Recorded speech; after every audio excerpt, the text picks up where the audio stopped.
In this video, I'm going to show you how you can add a photo on Adobe Express. So without any more time wastage, let's get jump. First, I'm going on Adobe Express. This link I will attach in my video description for easy access. So you can see this is a start from your content. So click here. So now select your photo. So I select a photo from my PC.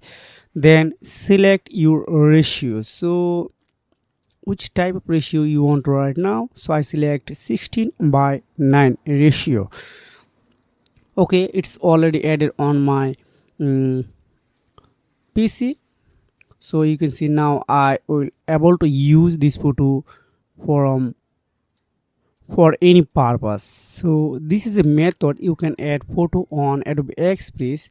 So example purpose, I delete this photo, I want to again import on this here. So go to this upload button, then again go example purpose, I select this one. Wow, you can see I import a thumbnail from my PC. So this is a method. So if you have found this video helpful for you, make sure like and subscribe this channel. See you again, take care, goodbye.